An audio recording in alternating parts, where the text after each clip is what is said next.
failure. It's a failure of a system of thought and interpretation. It doesn't work. Yeah? So one of them was that idea of, all right, I'm going to let go of all my old ideas, but I may be an old idea. Yeah? This old idea is claiming to be something that I am the one who has all the other ideas. And therefore, it takes the role of being the one that can either hold on or let go of the old ideas. But the biggest old ideas never let go of them, yeah, because you've never even seen it. You're starting from there, yeah. In other words, you're starting after the heist has already occurred, and then you believe this is my starting point, that I'm the one who has all the old ideas. That's an old idea. The oldest idea is that you're the haver of all these other things, yeah? That you're the haver of the thoughts, and you're haver of the feelings, and you're the haver or the doer of the actions. That's an incredibly old idea, yeah? That's very rarely being seen. So we'll see all this other stuff. We'll see many, many old ideas, but we're seeing them in the framing of I'm the one who has the old idea. And what's the hope is if I, as this old idea, let go of all the other old ideas, I'm going to have a new happiness as the old idea. But what will happen if any happiness even comes close to you, you'll freaking imprint it with the old idea of happiness. Yeah? And so it will turn into the same old, same old. That's why in recovery it says you'll get to a point where you'll have a new freedom and a new happiness. It doesn't say you're going to have a turbocharged freedom or happiness or your own private freedom and happiness. It says a new one. Yeah? And if it's new, then you don't know what it's going to be, do you? If it's not going to be like any other quote-unquote freedom you ever had, then the best way to receive it is I don't know. Yeah? I don't know what it's going to be. But now you're relegated into finding out, and that's the living of freedom, is finding out about it. Yeah? How do you find out about it? It demonstrates in your own life. You see it, and then you can recognizing it demonstrating in others. They may not even see it. Like I saw this guy spoke at this rehab, basically at a Native American Indians center in San Francisco. So this guy was sharing, and after the meeting he talked to me, and he says, I was up for this 7-year, 7-month charge to go to prison, and then this judge decided that I was worth saving, and she's on the board of this place, and she got me into this place. And I said, bro, look at that demonstration. Honor that which moved that piece to get you in here where you had no freaking idea about this place and you were only going to be going to jail. Something occurred, the choreography changed the destiny of your little life. Honor that. That's a demonstration of something at work in your life that you have no freaking idea of. Yeah? And I would hope that when you see its demonstrations, it'll make you keen on it in a way. You may get interested in that which is demonstrating so much influence in your life, which isn't of a human power, which isn't of thing. Yeah?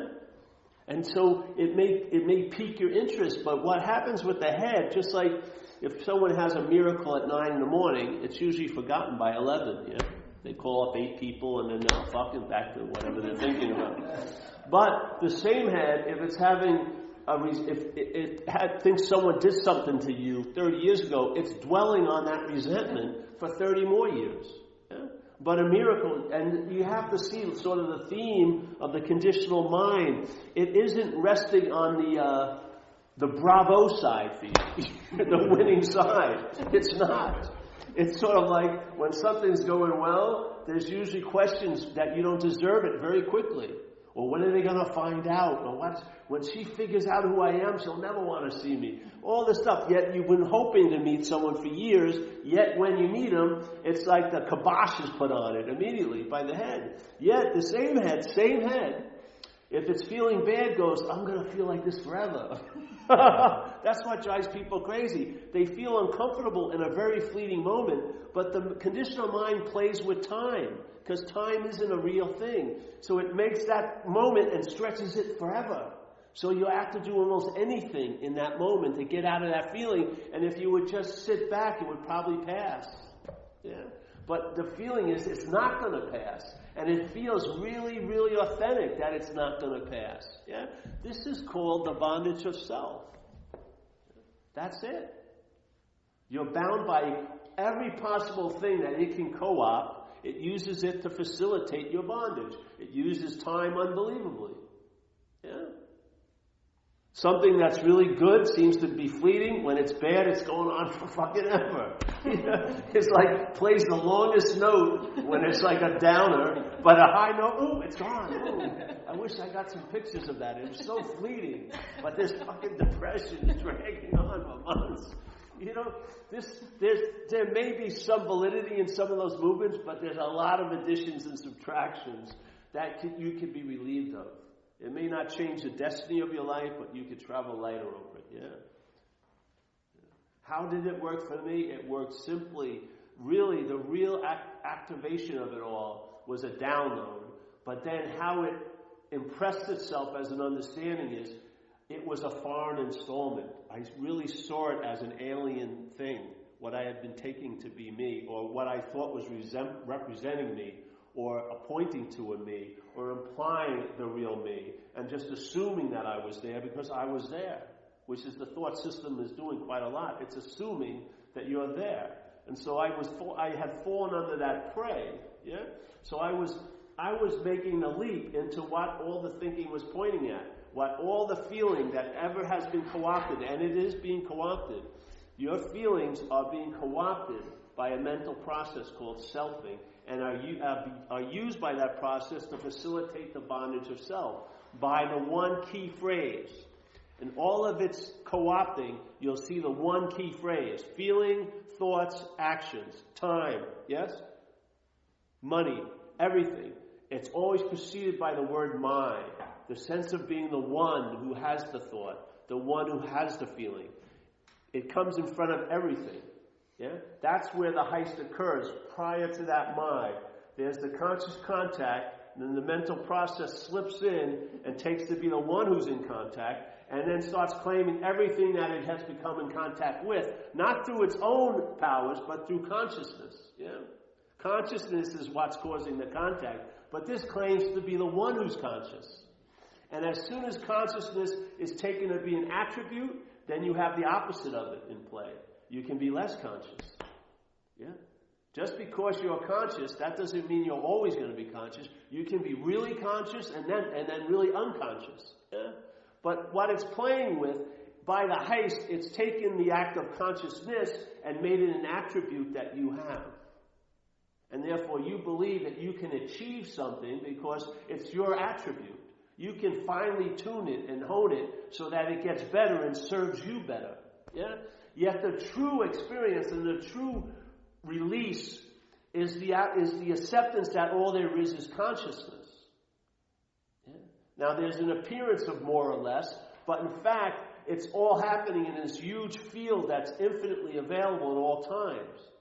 Yeah? So your relevance in the pursuit of consciousness gets diminished, and then the expression of being conscious gets amplified with no thought or effort on your part. That's the beauty of it.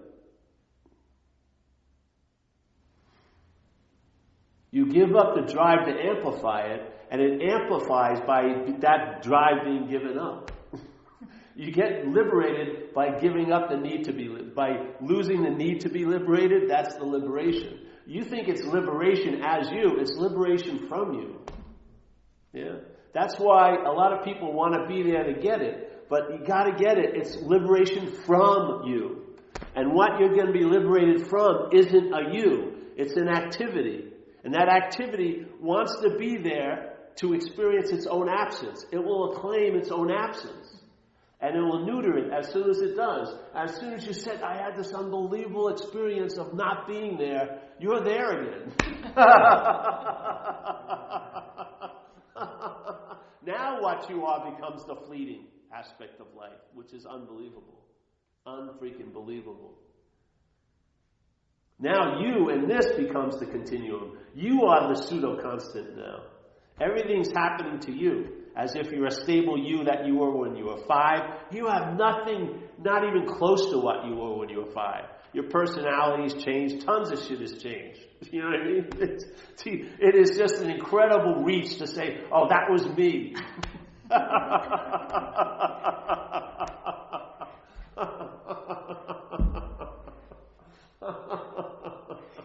And usually we're sitting here worrying about what's going to happen to us. That feeling of being a you 20 years from now will have no fucking connection to this feeling. Just the storyline may be the same, but it'll have no fucking connection to it at all. You're worrying about a complete stranger.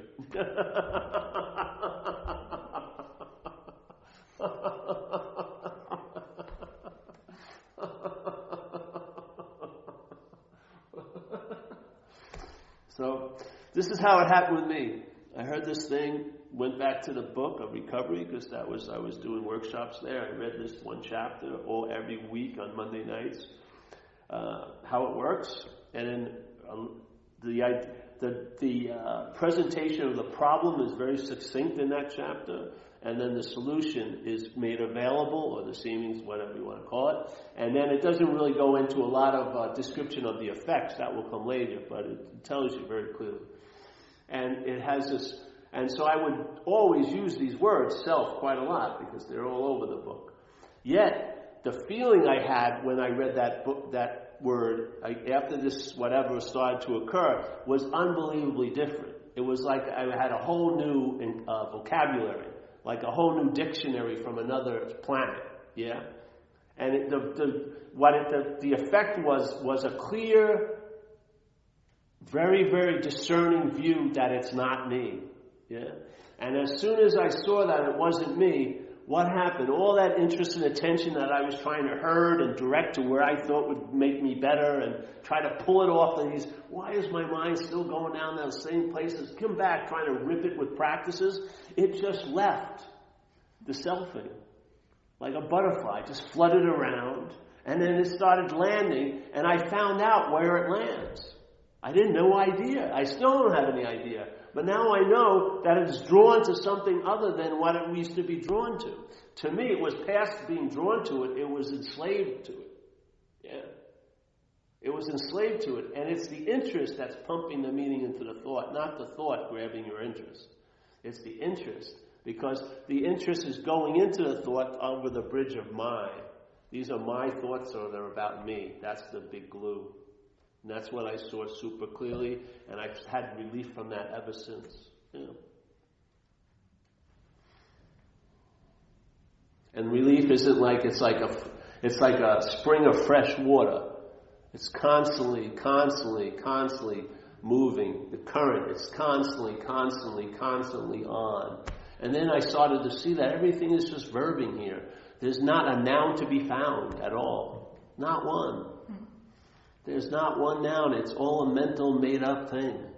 It's sort of like how to intersect something that we could call time into this stream of verbing by putting a noun in there and now seeing what was happening as if happening to me. And there comes the obsession with self. Now life is not seen as it's happening, but it is seen as it's happening, immediately as it's happening, but it's interpreted by the mental process and as it's happening to me. Yeah? That's not true. It's not happening to us. It's happening, but it ain't happening to us. Yeah? And then once that's in place, everything you see now is from that reference, and everything you see is used to support the reference. So when you hear about the truth, you see it as a topic or an object that will make you better in a sense. You objectify it so that you can stay the pseudo-subject, when in fact you are the truth. You are the truth. You're never going to have an experience of the truth as an object or as something that you come upon and get. You are the truth. Yeah? You are the way. You are the light. It doesn't say, oh, I found a way to get to the light and then to realize the truth. It doesn't say that. It says you are the truth, the way, and the light. Yeah? You are that.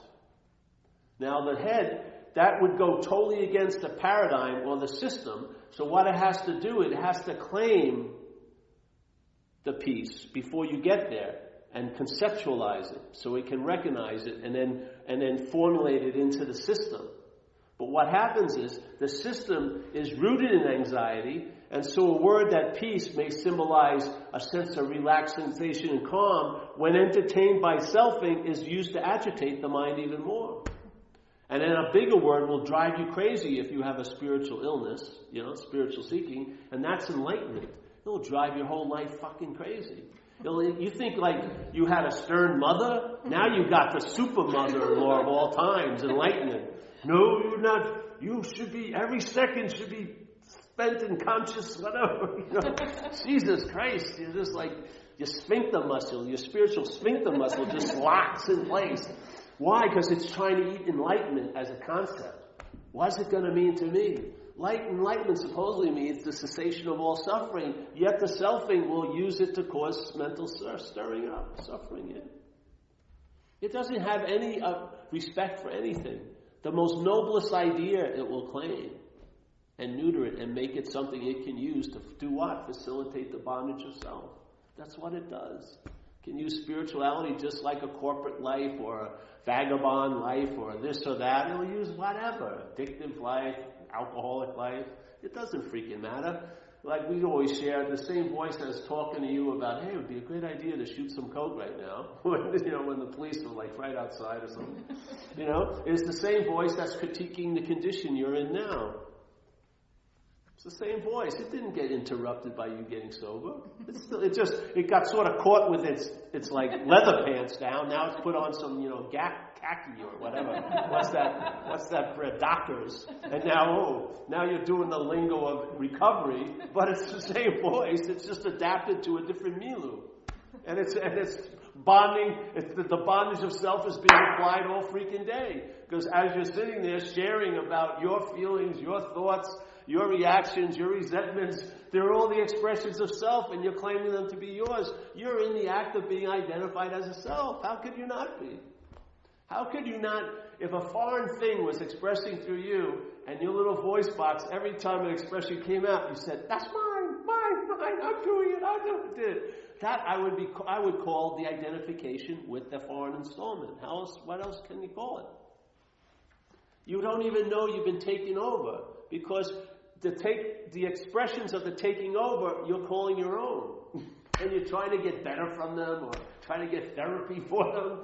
The best thing is to see they're not you. Have nothing to do with you. Yeah? Then when the my drops out of a fear, you'll deal with fear a lot easier. When a my drops out of resentment, you're not going to fucking cook up a story for 30 years to prove some excuse for some fucking thing you haven't done. It'll all be dropped. And all these stuff, they're like Etch-a-Sketches. Life shakes every day, it shakes it up. But I remember that time I did that. No, you didn't. You're just remembering it all fucking day. Why? Because it's about you. You're not remembering anyone else's unless they did it to you. Really? Are you? No way. Most of the stuff that you take to be so solid, so important, you ever address someone else that you think you did something to? They don't even remember. You've been like lighting vigil candles for years. What? I don't know. What? No, I didn't even see you that day. What? No. What do you mean? And then, hey, you're too invested. You know what I mean? The story has a life of its own, man. Just like I say with this, I used to do that story about the pooper scooper in recovery. It demonstrates a point I like to make. So in recovery, they talk about self manifested in various ways is what has defeated us. If you would just rest on that statement and open up to that power that you are deeming to be greater than you, and see what it will download about that can be an earth-shattering event. Because it says very clearly, I don't see how it could be interpreted any other way. Being convinced, which means to believe with certainty. So when you come into AA, you do step one, and then you start learning a lot about what you were living under, and so you get to a point where you're convinced of something, and he's hoping it's this, that self, more or less manifested in a lot of ways. See, that's the trick maybe, yeah? Most of the ways are based on you.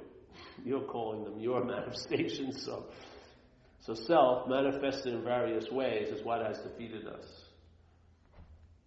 So we're us, baby. Yeah? Self is other than us. Self, manifested. It can't defeat us, but through the manifestations it does. Yeah? It manifests in various ways, and that's the act of being defeated. Yeah? So it's just a possibility. What causes it to have an actuality is something concerning what we are, us. When the us takes it to be that, then that has the power to manifest in the us's life. Yeah. All the while hiding under the disguise of being you, the us. Never really being seen as a foreign installment. Paying for a lot of therapists' kids' colleges and psychiatrists and the pharmaceutical company. They're riding high on all the money people are buying pills to try to change. They you know. So, all right, being convinced that self manifests in various ways, why is defeated of us? Hey, we'll now look at its common manifestations, meaning self. All right, what's a common manifestation of self? Oh, don't worry, I'll tell you. The next paragraph, the co-founder said. Resentment. Oh, resentment. So wait a minute. Resentment is a manifestation of self that's defeating me in this life. Well, I can go with that because I'll tell you, dwelling on something that actually may have never even happened for 30 years, I would say is sort of a defeat because it's taking my attention from what's going on and it's putting into the God knows what. Did it even go on? I have no idea. So what's happening? Quite a lot. Well, the interest and attention that would allow me to be awake here, to be awake to the conscious movement going on, to be aware of that, is now been dispersed and cast into time.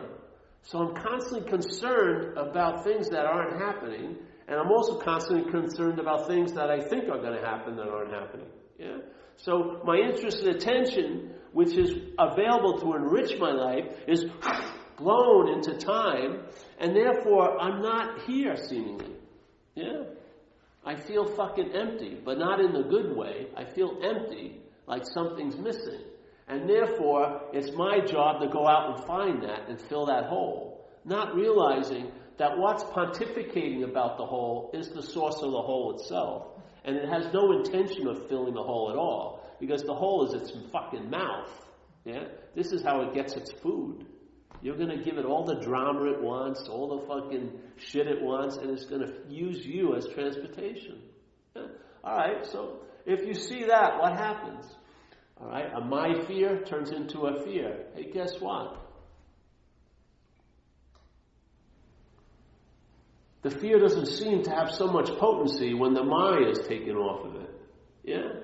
I can notice it because as soon as the my gets reattached, it's got much more amplitude. Yeah? When the my is released, it's no big deal. It's a big deal.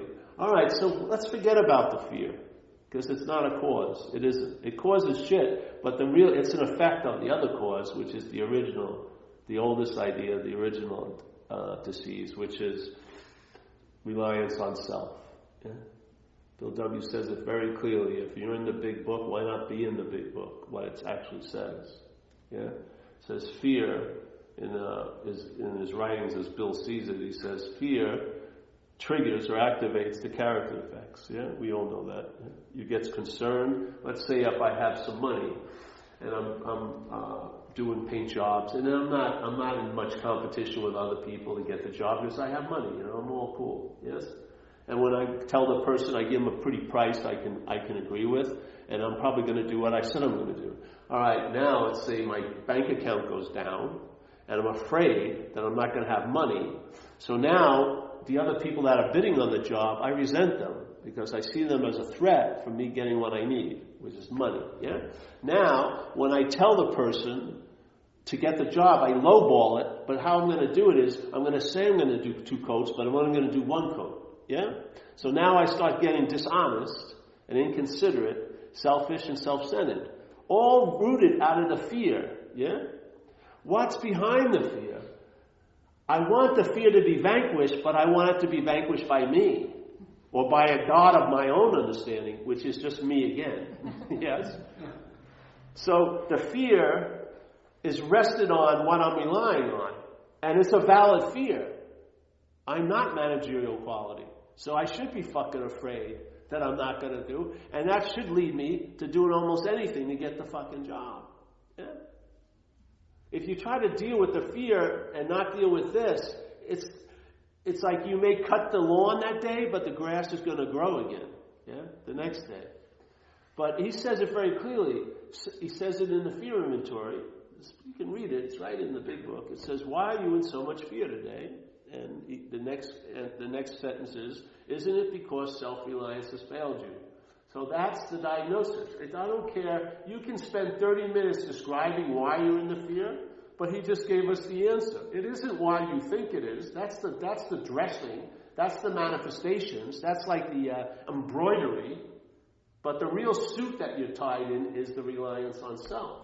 All right, so maybe you're convinced of that the reliance of self is the root of the dilemma. Okay, now let's look at the word reliance. What does it mean? Depend on, something like that. So, okay, let's take reliance to an extreme degree. All right, take reliance as far as you can go. I would say identification as is a pretty fucking high form of reliance. You so rely on the idea, you're taking it to be you. I mean, that's unbelievable. That's like in those horror movies when the lady has got some stalker other lady that's dressing like her and tries to go out with the boyfriend she had, and then she starts killing the boyfriends because she really loves the starlet. Then she has to still kill the starlet so I can be the starlet. It's sort of, this is way past that. Yeah, that you see as an obsession that's going over the insane line. We're starting at the insane line. We're identified.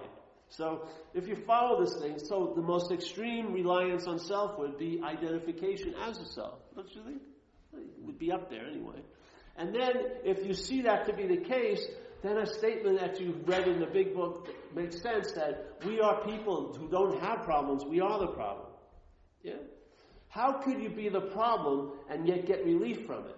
Only if it was only seemingly so, and that would be the act of being identified as something, yeah? If I'm identified as a self, then I'm the problem at this moment, yeah? If I'm not identified as a self, I'm not the problem.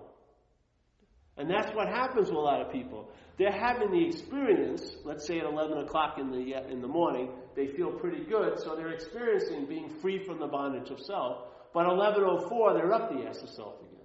And then they pop, something happens, or they do service, a newcomer runs into you, and you get out of yourself, and pop, you hear the pop, you're out of self, and now you're free from the bondage, but then you're again bonded again, maybe 3 minutes later, 4 minutes.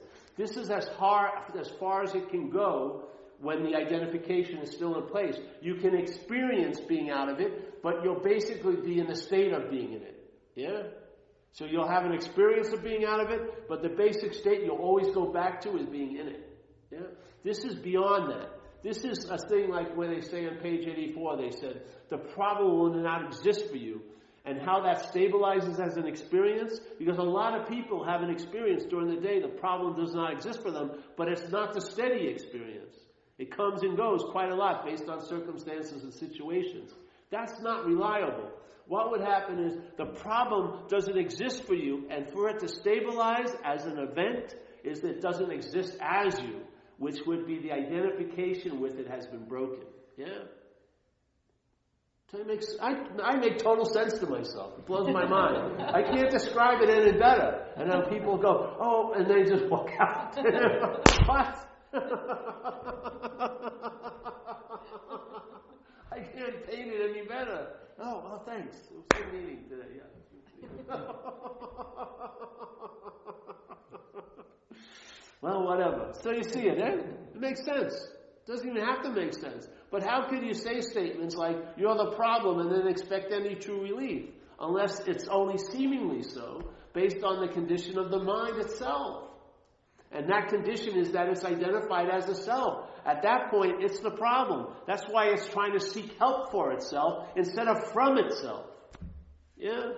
People, they're doing service, and the selfing is claiming the service, and it's building a new, little ornament to put on their new uniform, which is being a spiritual person. Yeah?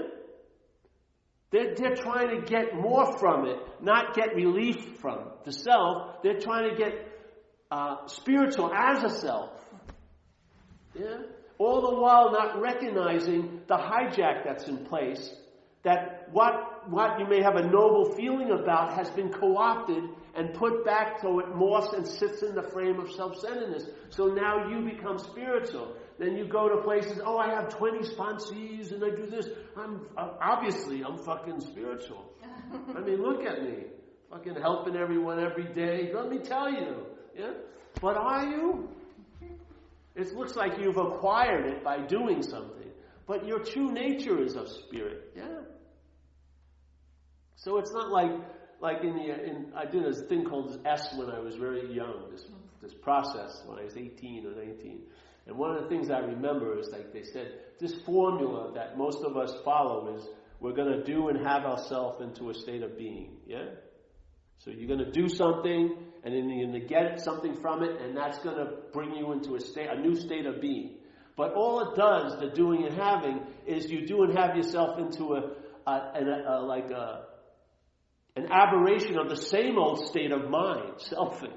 That's what happens. Because all the while that whatever the doing and the having seem to produce, the selfing claims it as the one who did it and has it. You're now bound by the formula it's using to get free. You're bound by the formula itself that you're applying. Yeah? You're trying to do and have yourself into a state of being, but you are a state of a being that there's doing and having that's being interpreted into a mental state.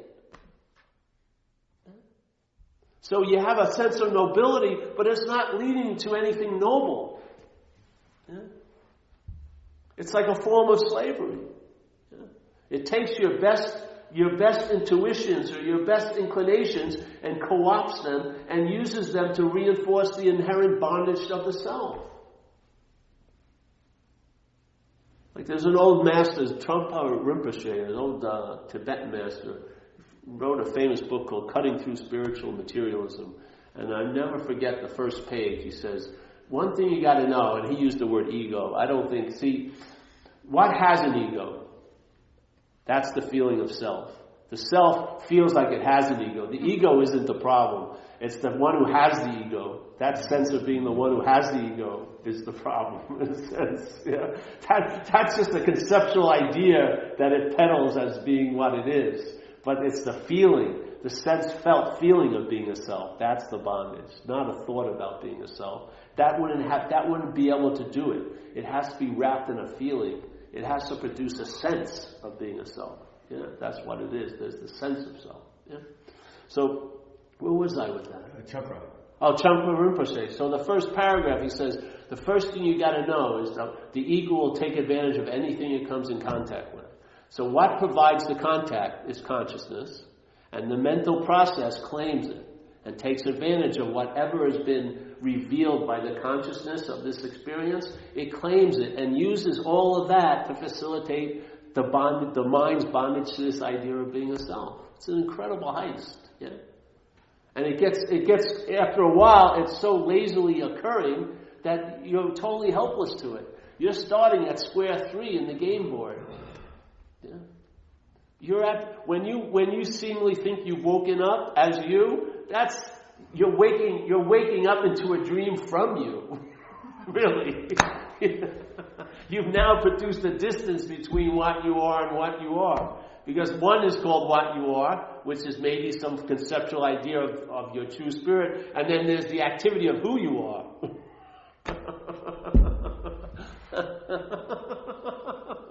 So who you are is at square 3, looking for square 0.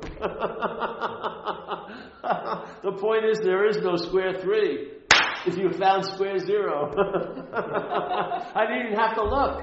I was seeing all the time from it. I was trying to look for it. I know you were. That's why you weren't seeing it. What? Oh yes, that's exactly why. Really? I thought I just had to look harder and better. No? Any kind of looking is missing it. Because the looking implies a who, the seeing implies a what. It's really that simple. It's a little new calibration, but it makes a world of difference here. In this place of time and space, where manifesting occurs, this can geometrically progress. Yeah? The idea may be fleeting, and yet it takes hold, and it just reverberates throughout your life. Yes? It just reverberates. And it's reliable. Truly. You found a place to rest. I like to say it's the difference between self-centered and centered. It's usually different. There are aspects of mind that are not centered in self. A lot of aspects of mind. A lot of raw mind is available. We're in this loop of a very little bit of a conditional mind. Actually, it's more mentation, this process. Yeah? And we take it to be the whole enchilada. There's a huge mind. Yeah? And a lot of aspects of it that can be downloaded and can express through you will not be of self-centeredness. We have no self at all involved in any of it. Yeah? It won't be about you at all. It won't be inferring there's a you. There won't be an assumption that there's a you. There won't be about you. There will be no you to be found in it. Yeah? It'll be like clear water with no mud or dirt in it. Just perfectly clear running. Yeah? And it produces a seeing of things that would seem to be so confusing in the past get very clear. Blue becomes blue and red's red, and you understand stuff that you were trying to figure out. There's no need to figure it out. It will reveal itself. You are all there is, yes?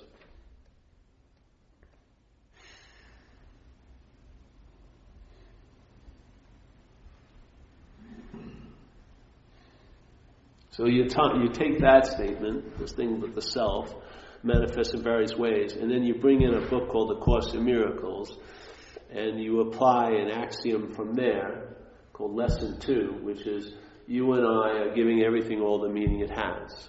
Yeah? You and I are giving everything all the meaning it has. Well, with giving everything, the meaning is that it's some things. We're definitely giving everything all the meaning it has, and we're giving it the meaning of being some things, thousands and millions of some things, thoughts, feelings, objects, people, and everything like that. But that's everything. So the mind's reaction to everything is to give it all the meaning it wants to, and what it gives meaning it to, as its things and its people and separation and time and stuff like that.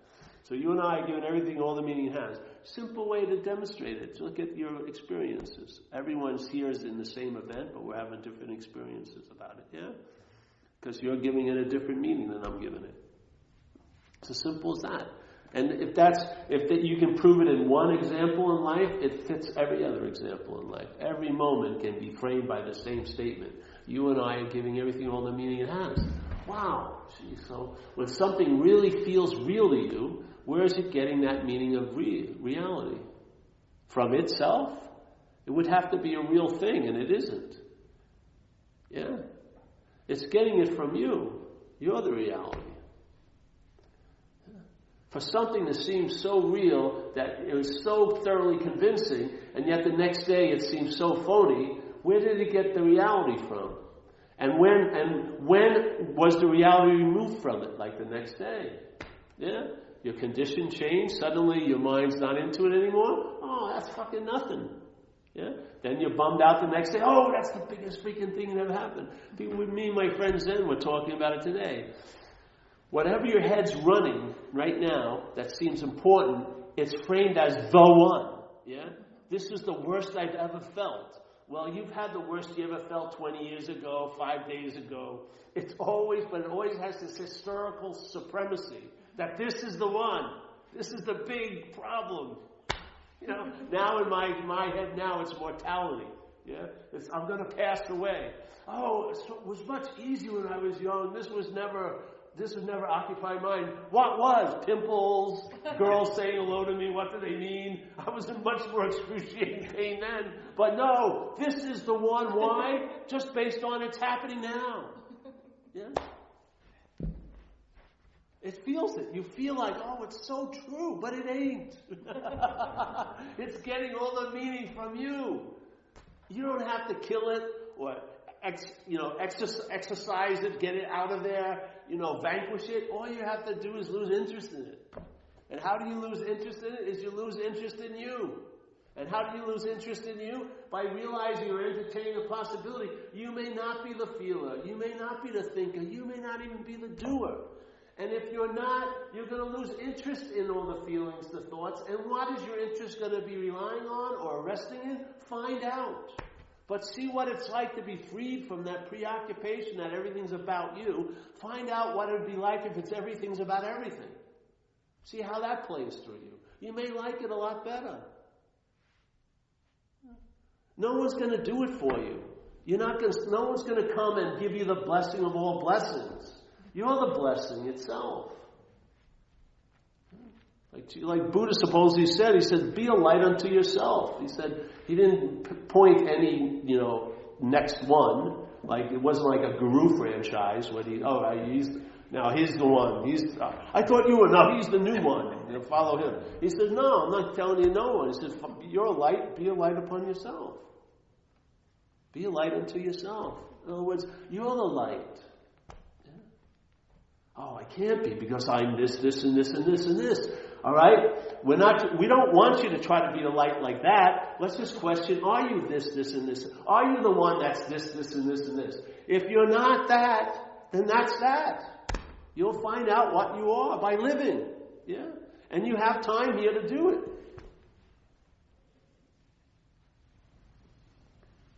And it'll come over you. And you know what? I don't care if you get 30 massages in one day. It doesn't even come close to the relaxation of realizing you're not that. You just drop onto another level of mode here, much more. You can never go back to that preset anxiety of living like that all day anymore. It's so disturbing, really. The agitation is in and of itself, that's its only purpose, is agitation. It's not going anywhere, it's just agitated. Agitated. How could it not be? It's professing to be something that's solid, but it isn't, and it knows it isn't. So it's got to huff and puff all fucking day to make it seem like it's so, because it ain't so. What's so doesn't have to do any huffing puffing, because it is so. What's not so, and it seems to be so, it's got to do a lot of advertisements, a lot of yapping, a lot of storytelling. Yeah.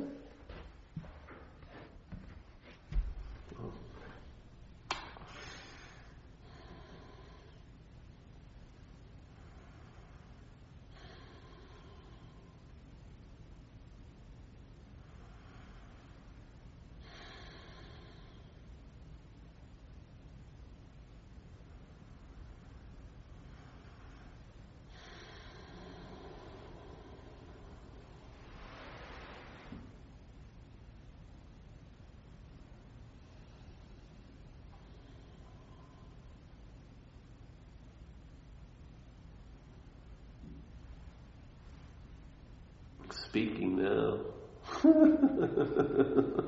That's it.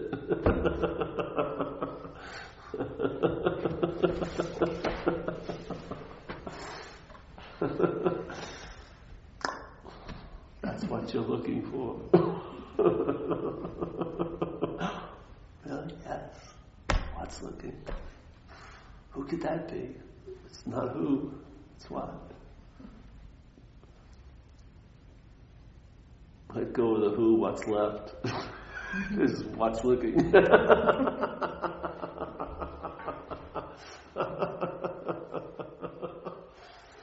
And talk about relief from the bondage of self. That's it. That statement will become a living, breathing event for you. It will be so tactile, have so much meaning in your life now, coming out of the recovery program. When you hear it, it has so much timbre to you, your own ears. Freed from the bondage of self, relief from the bondage of self, is the most succulent statement to me in the world, really. It's such a beautiful, orgasmic type of statement, because it's literally a pulsating symbol of relief, of true relief from a bondage that was never truly occurring. It only seemed to be so. And if it's based on seemingly so, what's that seemingly so based on? It's you and I. If everything is only seemingly so here, what's that seemingly so? How is it getting its play? What is truly so that can allow everything to seemingly be so? What is that? How can it be anything other than us? Yeah? It's not in Des Moines, Iowa, or fucking Omaha, Nebraska. It's not like got us, like a central office. Yeah? If everything is seemingly so, and that's its extent, what or who is it seemingly so to? It must be the only what so there is what it's seemingly so to. Yeah? How could it get its sense of being real unless it was being lent by reality? Wow. You know? Or are we just like thrown in here, like, I'm innocent, never did anything, and now all this stuff's happening to me. Is that the case? Are we like, and everything else is going on with this huge dance, but we're just thrown in this state, on the floor, like just haphazardly kicked, finally, things are, no. You are the big enchilada here. You and I are giving it all the meaning it has. Yeah. So the seemingly so, if false evidence is appearing real, then false evidence can appear not to be real. And that's more closer to the truth of it than appearing to be real, yeah? But it's going to be it's going to rest on you and I. It's either going to have the ability to appear to be real to us, or it'll have the ability to appear not to be real to us, yeah? It's not going to be based on it, it's going to be based on the observer of it, yeah? This is where you respond to your true ability. Yeah. Your true ability. You've given everything all the meaning it has. You and I are the dreamer of this dream. We forgot, or we're in the forgetting that we're the dreamer of the dream. And in that forgetfulness, that's the Petri dish that activates what? The ability for what's dreamt to affect us, basically. Yeah. The dreamer gives up the sense of being the dreamer, takes itself to be a dreamt object, and then all the other dreamt objects, and thoughts are objects in a very subtle way, all of those objects now can bite our objectified ass. Yeah? And we keep hoping someone's going to save us, or pray for that to change. Yet, if you pray for that to change, you're in a bad losing position. If you're just looking at this, and if you see, hey, maybe I'm not that, yeah, then maybe all of this will change based on this, yeah. And usually it doesn't have to change at all. This changing is more than enough. You don't have to have all the holes filled. Now you have the wisdom to go around them, yeah. You don't have to have it as a utopia. No, all's inclusive. You have the ability to fit yourself around circumstances, and trying to bend that iron bar of circumstances around you. You now fit yourself around the circumstances, and you start outshining circumstances and situations because you are the light that begets everything else. How can you not have the ability to outshine what you're shining meaning to, or shining meaning on? How can you not? Yeah. So the whole idea of victimhood, the whole idea of blame, they all rest on an imaginary branch. It's not a tree to be found. So I really hope you just travel later. Do I care if you do or not? No, but I'd like to see it. It'd be good. I feel like I made an impression. I was used to make an impression. And that's a great seed assignment to have. Yeah. I've been known. I know that I can affect people by sharing, so I'm happy I get a lot of chances to do it. Yeah? Just to point things out that they may not be seeing, but that are very obvious. And to constantly keep repeating and pointing them out, no matter what I hear from other people or whatnot. Because I haven't pledged allegiance to your approval. I pledge allegiance to what's been revealed. That's what I honor. Yeah. That sort of demands something from me in a sense. Yeah. What you do with it or what it does to you is none of my business. It's out of my jurisdiction. But you and everyone here deserves the spiritual subpoena to be served. And hopefully you won't be called to the court of mind, you'll be called to the court of light. Where all will be forgiven because it never happened. You'll be let off your own biggest hook, Yeah. That's the only permission you really are needing, is that because you're identified with that gatekeeper. He keeps paying, he keeps extorting you with tolls, keeps closing it. It's like going over the Golden Gate Bridge and the guy's a maniacal cone shifter, you know what I mean? He's making one lane when there should be four. He's fucking around because he's got the power and he's exerting it. This is like selfing. It's got you as a willing action figure, and now it builds gates. And you have to jump through a lot of hoops to get through, and it changes the hoops all the time. And it changes the toll. The story they had with the Golden Gate Bridge, as soon as we pay for it, well, there'll be no toll. And 60 years later, they're fucking sucking money up. This is what selfing does. Oh, as soon as you get that, everyone would chill out. I swear I'll just leave you alone. You've been extorted, brother. You're living under an extortion plan. You keep paying the ransom, you never get your life back.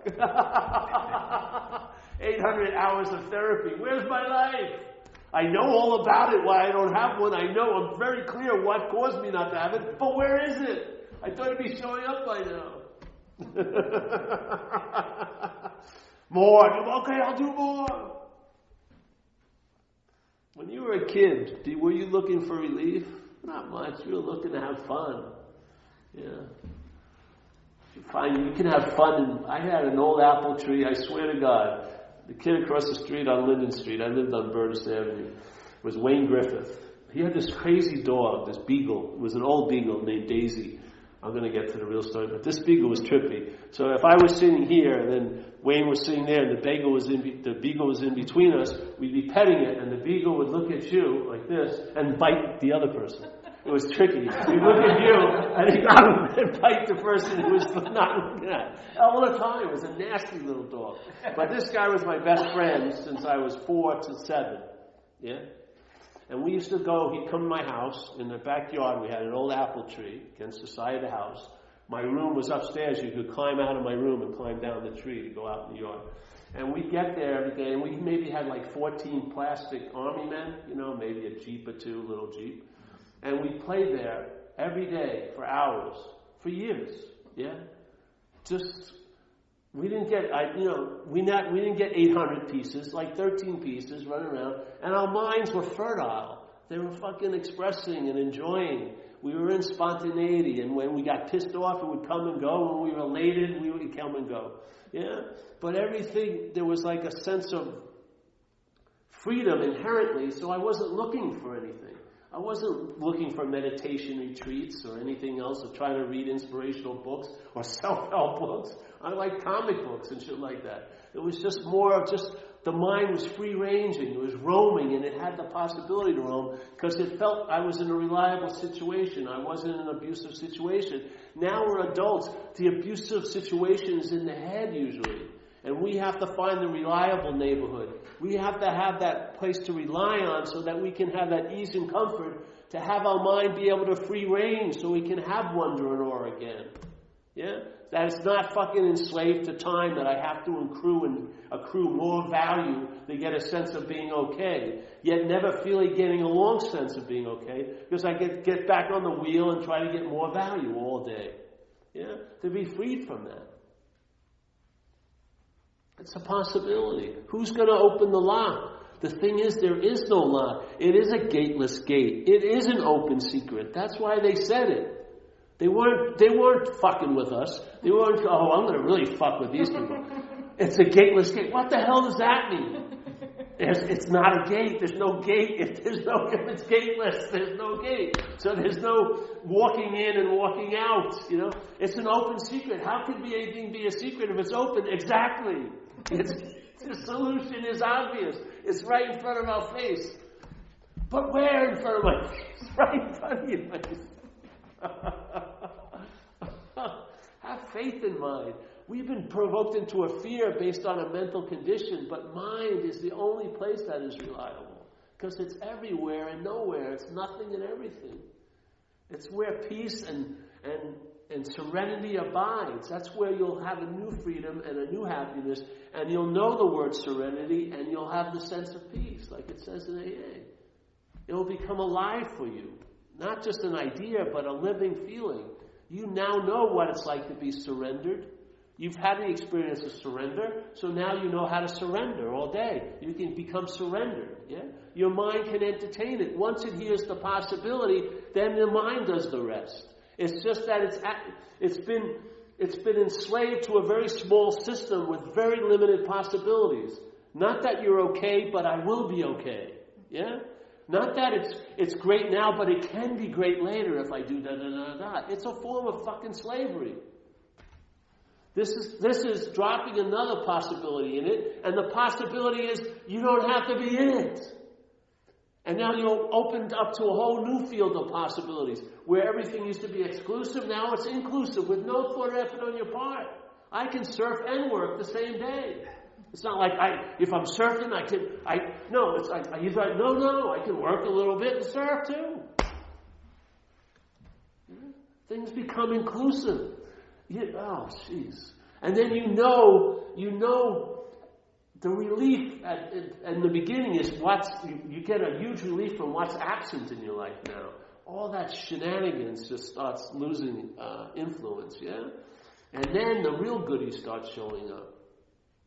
You have a sense of presence. You feel that new power flow in, yeah? You can face life successfully. You are reborn, like it says in our book. That's a pretty incredible statement, he's saying. Yeah?